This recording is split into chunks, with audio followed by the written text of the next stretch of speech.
If you found yourself on the spiritual path, you've probably have been holding on to the goal of self-realization.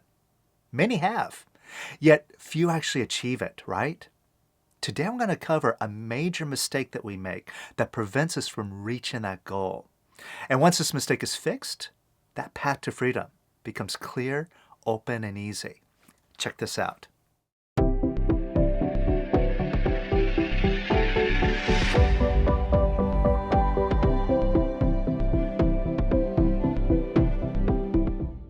Welcome to the Power of Quiet, where we show you how to find your true self and realize all the abundance, happiness, and well-beingness that we're all seeking. And unlike other spiritual gurus out there, which there are a lot, we don't just talk about it. What we do here is we show you in very specific and easy and practical ways that you could prove it to yourself. So if you like that and you like what we do here, make sure that you subscribe, hit the bell notification, and welcome aboard. Now, over the years of teaching this work, I've been helping people working on goals. And there's one thing that happens a lot when people make goals, whether it's like a tangible goal, like a money abundance goal, or the goal for freedom. And that is, they make the goals super vague. For example, like if it's a money goal, a lot of people say, well, I allow myself to have financial freedom. I allow myself to have a life of abundance. Well, what does that mean? And how do you know whether you have it or not? Now, when your goal is vague, then your results are vague. One of the other teachers of this work had a very good analogy about this. He said it's like driving up into McDonald's. You drive up to the drive-through speaker, and the voice comes out and says, well, can I take your order? And your response is, well, I would like food and drink. Well, what do you think you're going to get when you drive up to the window? You're just going to get somebody standing there staring at you. And the same is true when it comes to freedom. You see, if you set a goal, well, I allow myself to be free. What does that mean? And how do you know when you reach it? Now, the problem with this is not only that you get vague results, but the little insidious problem, and this is how your ego works against you and sabotages you. See, your ego loves you making goals like this that are vague and that removes all accountability. See, that's the problem. When you set a goal like, well, I allow myself to be free. Well, you don't have any clear steps to measure your progress for getting there. You have no clear destination for getting there. So basically, you give yourself an excuse. And this is what I've seen with countless people that have a goal for freedom, which is, how are you doing with your goal? And the response is, well, I'm working on it. I'm on my way there. And that's it. It's just like a cop-out excuse. I'm working on it. I'm in progress. Well, how long do you intend that progress to go on for? Now, the masters who are serious have benchmarks. And all the masters that we know of, Lester Levinson, Jesus, are two really good examples of masters that have demonstrated things that are clear benchmarks that say, wow, look at what they did. What would it take for me to do that? What type of mastery, what type of consciousness would I have to step into to demonstrate what they're demonstrating? And Lester, he said it specifically. Now, he gave a number of specific benchmarks to know that you're moving forward, to know where it is that you're going, and be accountable for getting there. Now, one of the benchmarks that he pointed out for you to use is the scale of emotions. The apathy, grief, fear, lust, anger, pride, all the ag-flap, negative emotions that we tend to hang out with, in our day-to-day life, our reactive self. And above that, courageousness, acceptance, and peace, which are kind of the more positive emotions that we break out of that ag-flap, move into a positive space that catapults us to go all the way. Now, as we apply the method, the work that we do here, that I point out and I demonstrate here on this channel, we can measure ourselves moving up the scale, because as we release, we lift out of these lower energies that we tend to get stuck in. Previous to releasing, as we release, we find ourselves not so much in apathy or grief anymore. Sometimes we find ourselves there, but not so often. We might find ourselves, okay, now I'm moving into a place where I'm more angry and more assertive and aggressive and reactive. And it's a higher energy than being so suppressed, those heavier feelings. So we can measure ourselves, okay, I'm moving up the scale, I'm moving up the chart of emotions. And we can keep releasing and now find ourselves, okay, now I'm in lust, I'm in pride, I'm kind of stuck here. All right, so here's where I'm at. And I know where I need to go. I need to go further up into courageousness, acceptance, and peace. I know where I'm going. I know I need to keep releasing, to keep moving. So I lift myself up. And even when I find myself in the higher energies and courageousness, for example, and I go, well, could it get even better than this? Can I get into a place of acceptance where I'm just allowing, where I'm just feeling in the flow all the time? And once I get there, well, what if I could just drop all of this, wonderful, good energy and just fall into the ocean of peace that has no end?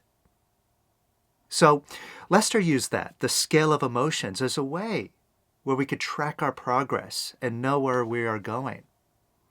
Now, we also gave some other very outrageous benchmarks for knowing if you're achieving freedom, that you're a master, and that is to do like a master does.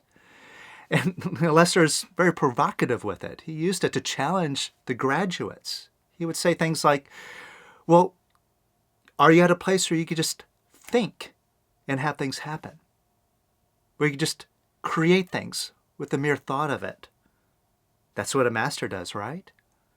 Can you do that? If not, well, you could set goals, benchmarks for moving yourself up there. You set small goals. And once you achieve those goals, you make them bigger. See, these are benchmarks that you make. And this is why Lester was so adamant about using goals as a tool for moving forward, because goals will help you spot your limitations, which is just in your mind, so you can knock them out. You could knock those limitations out, think about that goal, and have it manifest. See, without those limitations in your mind, it's just a mere thought. And once you prove that, you set the next benchmark, and up and up and up until you just think and have everything happen. Now, Jesus, he set a good benchmark. Walking on water. That's a tangible thing. So we could look at these demonstrations that the masters are proving out, see where we are, and go, okay, well, what do I need to do in order to get there? So see for yourself. First, take a look at your goal and see if that goal is clear and concise, if it gives you a very clear picture of what it is that you're shooting for. And also that you can measure yourself, know that you're moving forward, and knowing that you're intending to get there. Or is it a goal that is leaving you open to copping out, saying, oh, I'm working on it. I'm on the path. Well, don't be on the path. Be on the destination. Now, once you assess your goal, take a look at some benchmarks that you can step towards to reach that goal. And they could be small steps, but just steps that you could prove to yourself, hey, I'm moving forward. And moving forward is a good thing. And by moving forward, I intend to reach that destination. What are some benchmarks? Share them in the comments below. I like to see them. And by sharing your benchmarks, you could maybe inspire others here in this community to set the same benchmarks and to walk this path to freedom, imperturbability, self-realization, mastership. That's what we're here for. We're all here to do it together. And speaking of doing it together, let's do a little bit of releasing together. Let's take a look to see if you've been resisting freedom. Even though it's a goal of yours, see if you've been secretly resisting it, holding back. It could show up in tangible ways like not doing your work, not doing the releasing, not doing your meditation or whatever practice you use. Or maybe you listen to your mind, listening to it discourage you, to distract you, to get you, running all over the place and identifying with things that aren't your true self. So what ways are you resisting freedom? And get in touch with that resistance. You might actually feel that resistance. It's like a pushy feeling, or maybe a stuck feeling, or a blocked feeling. Now measure that resistance you have to freedom. And even though we say it, we do resist it consciously and subconsciously. Just get in touch with it. And on a scale of 0 to 10, 10 being the most resistant and 0 being the least resistant, just see where you are. You might have just a little bit. You might be at like a 1 or a 2, or you might be at a 10. But just measure yourself. And notice something. That resistance you have, are you rejecting it? Are you fighting with it? Or in other words, are you saying no to that resistance? Sometimes we deny the resistance. Oh, I don't have any resistance. I'm a spiritual person. Now, that denying is also saying no. But if you are honest and you see you have it, then take a look to see if you're saying no to it. And notice, when you say no to that resistance, does that do anything to relieve it? To get rid of it? To dissolve it? Or is it lock that resistance in and makes it stronger when you say no to it? All right, so again, take a look at that resistance. Wherever you measured it at, 1, a 2, an 8, a 10, or a 22, whatever. Now look at that resistance. And instead of saying no to it, instead of denying it, instead of rejecting it, instead of pushing it down, oh, yeah, you're so heavy, I don't want to deal with you now. I'll save you for another day. No, just face it right now and say yes to that resistance. That's it. Just say yes to it. And say yes to that resistance a little bit more. And you might see that resistance take shape. You might see it as your ego looking to sabotage you, looking to keep you down, looking to keep you feeding that ego instead of dropping that thing and moving up. And you agree with it. You keep the resistance. And that resistance is a major block to freedom. Now, don't say no to it. Just say yes to that resistance and see what happens. And say yes to that resistance some more. That's it. Just yes. Y-E-S. It's not complicated. Keep it simple here. Say yes to that resistance even more. And say yes to it even more. And even more. And even more. And say yes to that resistance even more. And even more. And more. And say yes to it some more. And more. And even more. And even more.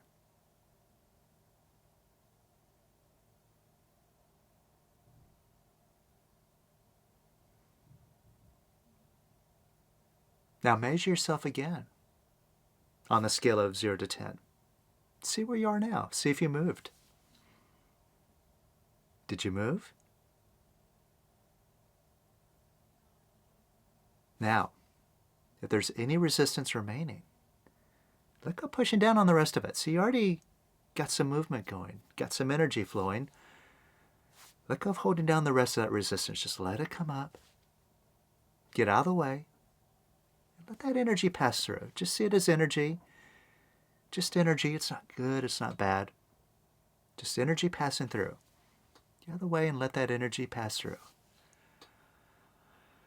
Let that resistance arise. And watch it leave. And welcome it up some more. Let it pass through. It wants to leave. Just get out of the way and let it leave now.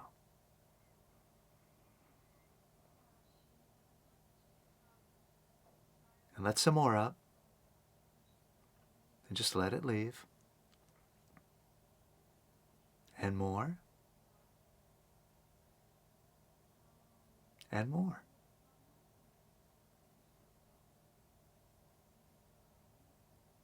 And how does that feel?